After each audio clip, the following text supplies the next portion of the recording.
How's your relationship with time? Are you wired and tired, stressed and overwhelmed, busy and going nowhere? Or just want to scale your business? Welcome to Take Back Time with your host, Penny Zenker. Penny focuses on books, strategies, tools, and tips to help you work smarter and approach your time more strategically. As a result, you can have more energy, focus, and get more done in less time. Be more efficient and effective. Get ready to take back time. Hello and welcome to Take Back Time. My name is Penny Zenker and I'm your host. And on this show, we are looking for ways for you to work smarter, to save time, energy, and money. And so today's topic is we're going to talk about how to do more with what already exists. So you've got all this work to do and we're going to help you to look within what already exists so that you can manage your time, your energy, and your money more effectively and efficiently. And I'm super excited today to have Art Gelwicks with me. He is a technology consultant for more than 30 years. So he does this for big corporations, but the process is the same, he said. It works for entrepreneurs and business owners and businesses of all sizes. His specialty is the creative application of the out-of-the-box tools to meet personal and professional productivity and collaboration needs. That's what we were talking about, right? Doing more with what exists, kind of out of the box. Don't recreate it, but use what already exists. And he's worked with clients in almost every vertical of sizes from one person to large media companies and investment companies. And his approach is concentrated on helping to define the needs and the wants, and then using the tools that are readily available to meet and exceed them. So he's also the host of Being Productive podcast. He's a regular guest on the Productivity Cast with Ray Sidney Smith, and Augusto Hinaud, author of the Idea Pump blog and founder of the OneNote for Professionals community on Facebook. So Art, without further ado, welcome. Penny, thanks for having me on your show. This is great. I love the topic that you've got, this idea of recovering lost time, because we know time is such a finite resource and it's not something that we should be squandering. Being able to go through and look at ways to do this, I think it's so valuable for people. So thanks for having me on. Yeah, absolutely. So what do you think that's important to you to recover lost time? As I mentioned, time is the only resource that we cannot scale. We can't add additional time. We can't remove time. It's the clock keeps ticking. So what we do with that time to maximize our efficiency and simplify what we're doing means that we leave extra of that time that is unused for work, to do what we want with it. And that's optimally what we all should be getting and striving for. We create all this complexity. Right. Nobody wants to work 80 hours a week, 90 hours a week, but yet we wind up building systems and solutions that require constant monitoring and babysitting and hoping that they're actually going to do what they're supposed to do so that we don't have to monitor and babysit them. So that's what I do as a specialty. I help people look either at a corporate level, at a business level, or an individual level at their work management needs and say, okay, what's already out there? What tools do we have available to us that we can put in place as simply and as easily as possible to get you that maximum return without having to go find a special tool or build a special tool to accomplish something that may already be out there? So what's in the way? Why do you think that we do create this complexity, this unnecessary complexity? What's in the way to keep us from that simple solution? There's three things that I commonly see with people. One is people spend time looking for an application that works exactly the way they work. And we all know it's like getting a custom tailor-fit outfit. It's almost impossible to find unless it's stitched from the ground up. The second, and very expensive. Oh, absolutely. And time consuming. It is a huge time sink to get to that level of perfection, and you never quite get to it. It never quite fits right. And you change, but it doesn't. And that's a whole different conversation. The second, though, is spending time looking at an application to figure out if it will tell you how you should be working. And this is what happens when you hear a lot of the killer app out there. This is the way to work. There's nothing that says that that way is going to work for you, but yet so many people spend time trying to find that app that's going to tell them how to work.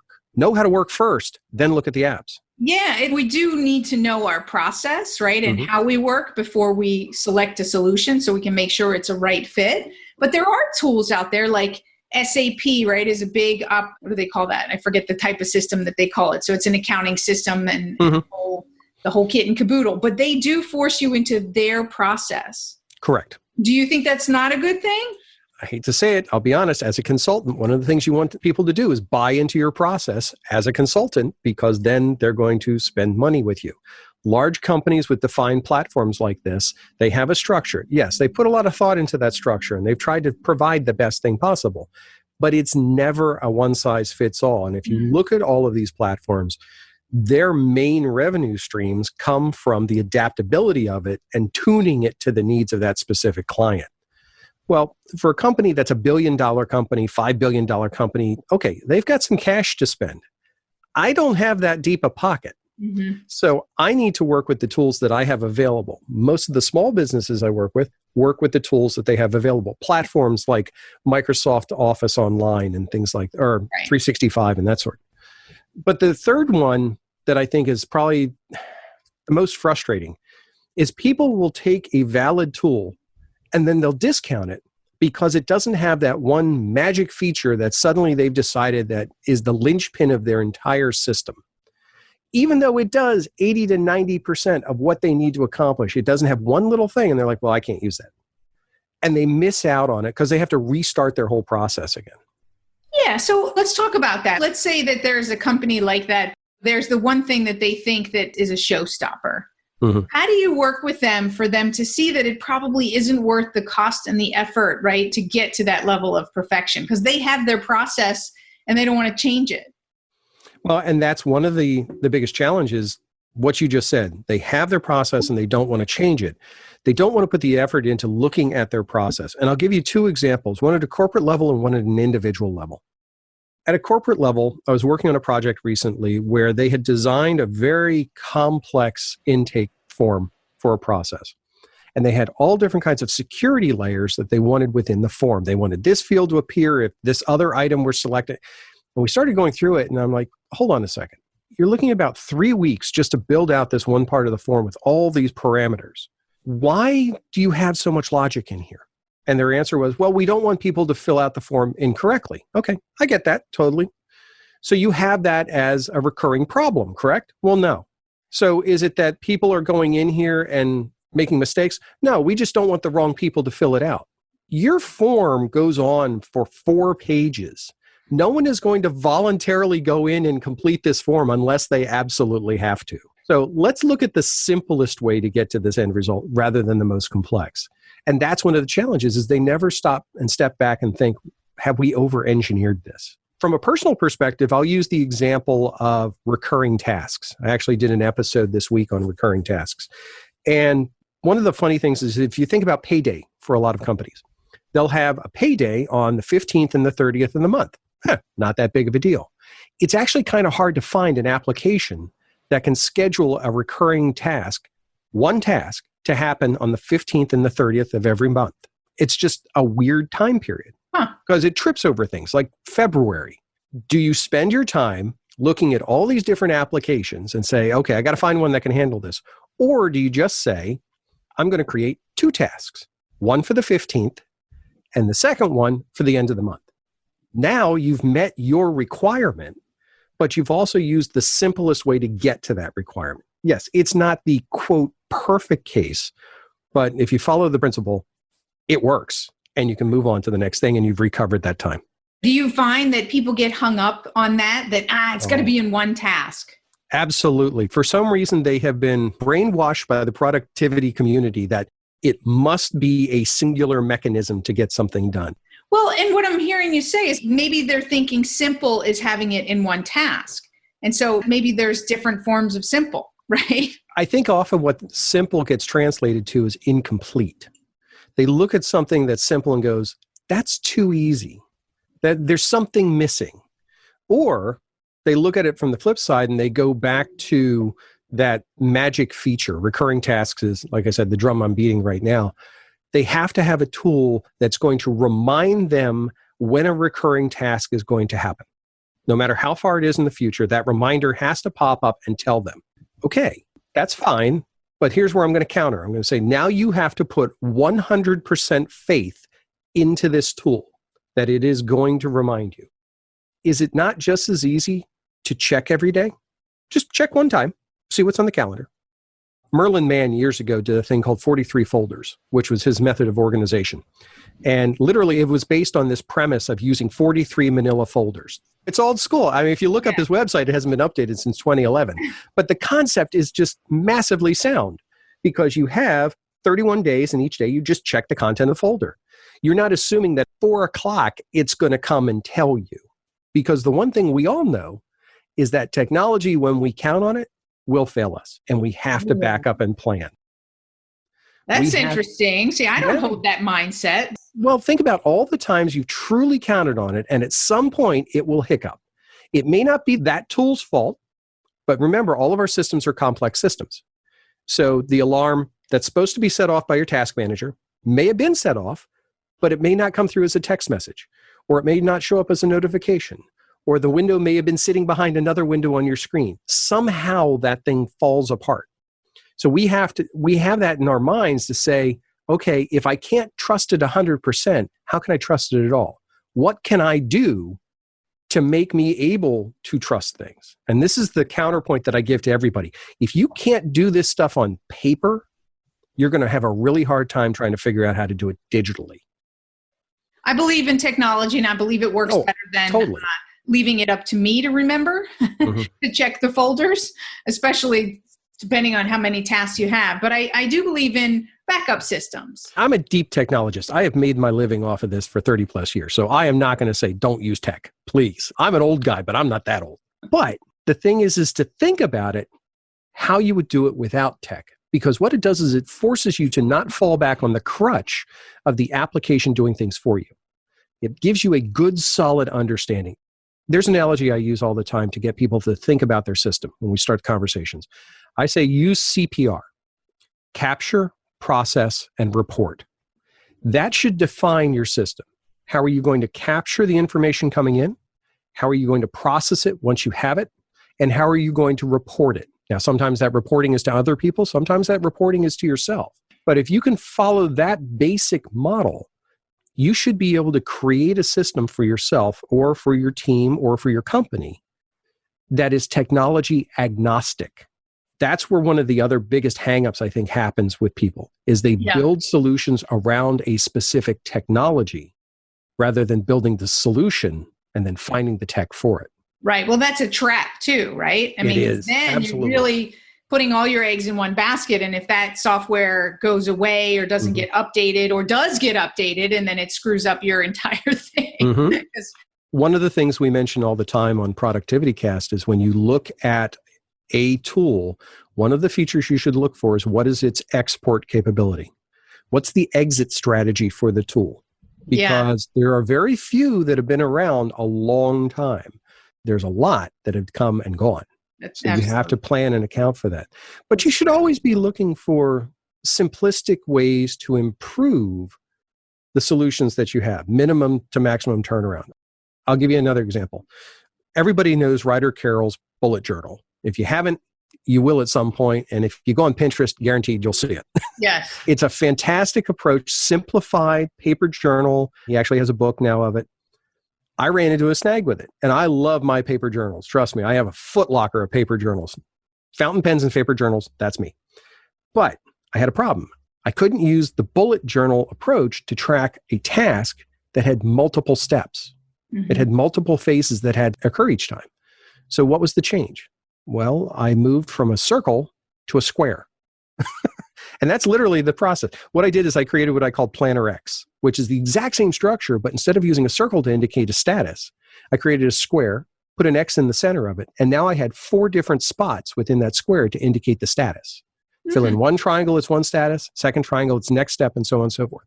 The simplest step I could take to solve that particular need set within my existing system without having to go and hunt down another system to meet that specific magic feature. So that's what people really need to be spending time doing, and especially at their individual level. I do this for companies, that's great, but we should all be doing it with our own systems.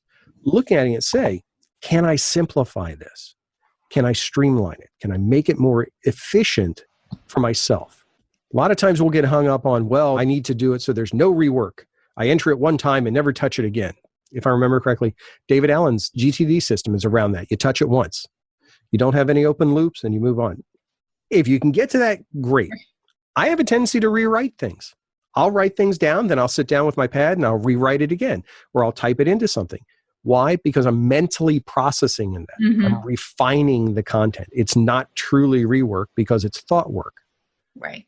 But we have to give ourselves that capability and that criteria to say, I'm going to regain this time by not wasting it on things that do not move me closer to the completion and the success criteria that I've defined on these tasks. Distractions are the enemy of productivity. Go to distractionquiz.com and find out your distraction profile. Are you a time zombie or a hamster? Take this free distraction quiz today to rate your ability to focus on what keeps you from being a wizard. Go to distractionquiz.com.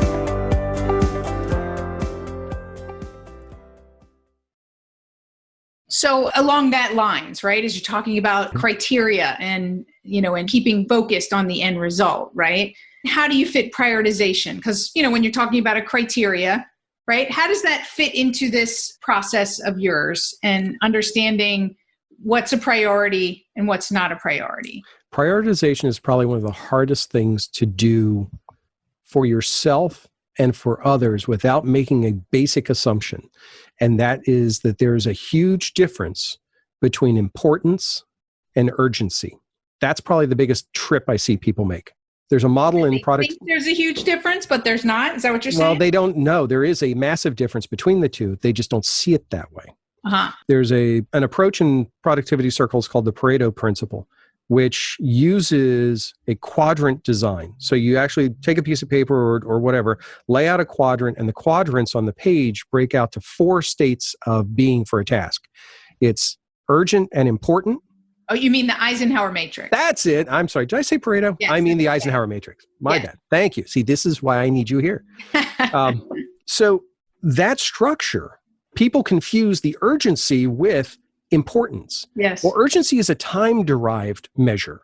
So if something comes in and it's, quote, urgent, it doesn't mean that it's important. It just means it has to be done in a hurry. And the closer it gets to its deadline, the greater its level of urgency.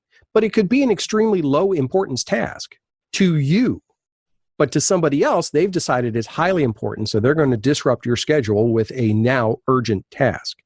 Setting priority for yourself is the same as setting it with someone else. You have to ask some basic questions. You have to ask, 1, what happens if this doesn't get done?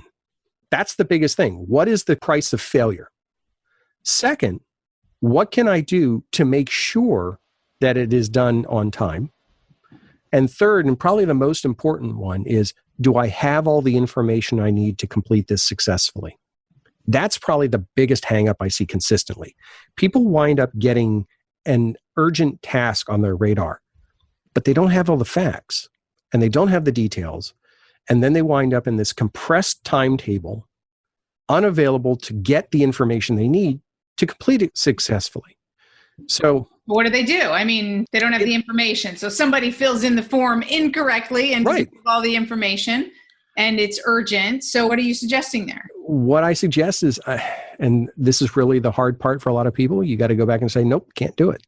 If you want me to do this, this is what I need to know. If you look at Agile software development methodology, there's a role in Agile software development called the Scrum Master. And the Scrum Master's job is, in a nutshell, to remove obstacles, to make sure the people who are actually doing the work are able to do that work. That is their role. You have to act as the Scrum Master for yourself, for your own work. You have to look at everything that you're being handed and say, am I being put in a situation where I can successfully accomplish this item? If you're not, I can give it as a tactile example. If somebody wants you to take your car to be inspected or take their car to be inspected, great. If they don't give you the keys, it's going to be really hard. So the question is, do you accept that task and say, yeah, I'll take care of it, knowing you don't have the keys? Or do you turn around to them and say, look, I can't do it unless you give me the keys? It's a relationship that you have to build. I'm actually working on a series right now, a different approach to task management that I'm calling compassionate task management, which focuses not so much on the ones and zeros of task execution, but the relationship dynamics that have to occur for tasks to be completed successfully. Because it's more than just an assignment. It's a commitment, and that commitment has to be met by both parties for something to be able to complete successfully.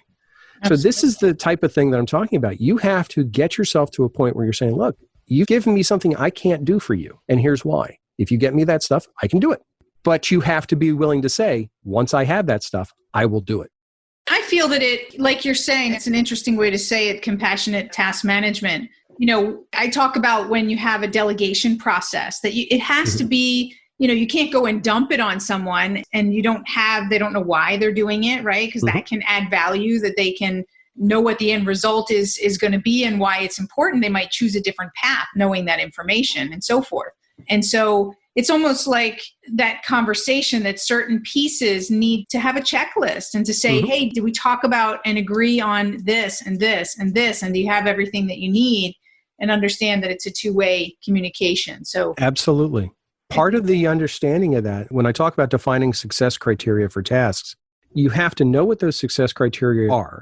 You have to know if they've been met or haven't been met and what's preventing that if they haven't. But probably the most important part of that is, are there communication, I want to say unwritten rules that come along with that task? We talk about tasks and often we'll think about little things. To do this report, do that report. Well, if it's something like you're doing the annual report, is there an assumption that a task that takes several days will have multiple points of communication? Well, that's not stated as a line item in the task. There's no tick box to say, I did this and I sent them in this email to say what my status is. You can plan that, but most often that doesn't get planned. So we glaze over it. Right. So well, there are expectations, right? We don't communicate. Exactly. I might give you something and I have these expectations that are uncommunicated that you should check in every day. And you think, well, you'll just get it done and you'll check in with me when it's done. Years ago, one of the best conversations I had with a CEO, we were sitting there talking about different things. And I asked him, I said, when you assign tasks to people and you assign work to them, what's the guideline you give them on your expectation around completing? And she looked at me and she said, no surprises. That was her entire methodology, was as long as there were no surprises, and if something was going to go bad, yes, things go bad.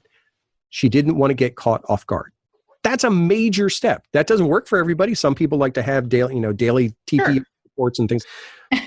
But as long as that is understood by both parties, then there is a level of compassion that happens, because now you're not going to put somebody in an artificially stressful situation to say, I need you to do this, but I'm not going to tell you when you're doing it wrong. That doesn't help anybody. No, that's just failure waiting to happen, right? Right. And then you wind up burning time on things that may not be necessary. And one of the biggest areas we do burn and waste time is on a failure in communication. Yeah. There's no question that communications is such a key part of it. And I talk about it with teams and I talk about it at a corporate level, and people communicating with each other has always been a struggle. I mean, we see that every day. We see that now. Yeah. But communicating with yourself is just as important. Being honest with yourself as to what your criteria are, how you're going to fit things into your process, and admitting when things aren't working. Commonly, I will see people say, oh, this tool's just not working. This tool's just not working. Right. You sure it's the tool? Because I'll admit, whenever I have a problem with my system, and I guarantee about once a week, something goes off the rails. It just happens. My first place to look is in my chair. What did I do to break the system? It's the same way with software development. If you write a piece of software and you release it, and all of a sudden it stops working wrong, the first question you ask is, well, what changed? What is different from its previous state? Well, same thing here. If I have a system that's working great all the way through Thursday, and all of a sudden it falls apart on Thursday, What changed? What went different? And sometimes it is the software. Sometimes there's an update. But a lot of times, you know what? I just didn't follow my own rules. And I have to be honest with myself. Did I not follow my own rules because it was more convenient? It was easier to skip over my rules? Have I made them too complicated? Or maybe I just didn't create a rule set that was worth following and I can adapt it. We always have to be willing to adapt and modify and change and grow. Our systems have to be reflective of that. And that's the best use of that time. When we talk all the way back to the beginning as to how do you recover that time? By spending a little bit of time to save and focus. It's huge. It's huge. And it comes back, we came full circle also to simplifying it, right? So that and taking a look at what changed and simplifying it. So we're gonna wrap up in a couple minutes. I wanted to ask you, I am a firm believer, and we talked about the communication and the questions that you might ask someone to get clarity. And I like to find out from people, what's the question that you consistently ask yourself that helps you to be more focused and more productive? I think it goes back to that question I mentioned earlier. What is the success criteria for this thing I'm doing? And I ask that to clients all the time. At the end of the day or the end of the project, what is going to put a smile on your face? Is it going to be that it's well received? Is it going to be that it has increased efficiency by 20%? Mm-hmm. For me, is it that I have not misplaced something yet again? Whatever the criteria is. As long as I have that question answered, I know what to build towards, I know what to design towards, and I know what to exclude. I don't have to worry about generating big TPR reports if the biggest criteria is that everybody's just happy with the way it looks. Great. I know I can hit that. Anything beyond that is gravy. And it may relate to something that we already discussed as well. But, what's one shortcut that you typically use and that it's your go-to shortcut? My go-to shortcut is actually the simplest thing in the world. It's Post-it notes. Okay. Because I talked about CPR earlier and the biggest challenge is capture, one of the biggest delays to capture is getting to the right spot to capture things. Well, just write it down. I have a stack of Post-it notes on my desk. I have index cards. If I have a thought, it goes on a paper and gets stuck in a pile. David Allen talks about his inbox. He writes it down, sticks it in his inbox. Same principle. Mm-hmm. I'll then go back through and process them. But the key is get it captured. That's the biggest shortcut I can tell anybody. And there is no right or wrong way to do it. Find one that works for you. A friend of mine does a really neat process. What she does is she has a whiteboard on the wall and she sticks her Post-it notes on there. And as she goes and works through the Post-it notes, instead of taking them off the wall and throwing them out or capturing them, she transfers them into a journal book. She just takes it and sticks it in the book. And the reason being is because that way she never loses anything. Mm-hmm. And she goes through that stuff and she says, wait, what was that? She can just flip the book open, find the original Post-it notes. Right. At some point, she throws all that stuff out. But it's just a singular motion. But it's a highly efficient time saver for her. And it makes it work. She's got her backup process. We talked about that before. She has it so that she can go back to that if she needs to. Exactly. For me, I'd lose everything. I wouldn't bother with it. It's got to go digital for me at that point. Yeah. But everybody has their own shortcuts. Don't be afraid to use them, and don't be afraid to share them either. Absolutely. I mean, that's why I'm asking the question, right? Is everybody has different great shortcuts. And so we can expand the number of shortcuts that we use and like you said, and share them and be able to benefit from what other people have figured out already. Absolutely. It's a great way to do it. Awesome. Is there anything else that you wanted to share with the audience, Art? Aside from just the normal things, if you're interested in listening to me blather more about this particular topic or any other topics, as we mentioned at the beginning, I do have the Being Productive podcast. Also, I can't stress it enough. The Productivity Cast is probably one of my favorite shows to do. The four of us who go through there, we just beat on every topic we can find. So, and guaranteed, all four of us do totally different. So if you want an example of how 4 different people can do things, the same thing 4 different ways, that's a great place to start. But I have to encourage people, study other systems, not the tools, but study other methodologies, beg, borrow, and steal the ideas out of them, try them, and just refine your own. And keep it simple. Keep it simple. Awesome. Thank you, Art. Thanks for being here. My pleasure. Anytime, Penny. And thank you all for being here. because you're the heart of this show.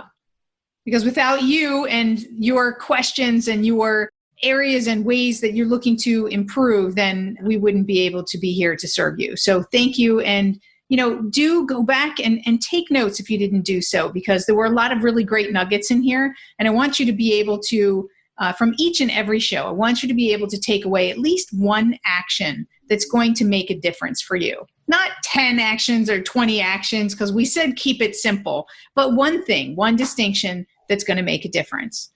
So my name is Penny Zenker, and this is Take Back Time. We'll see you in the next episode.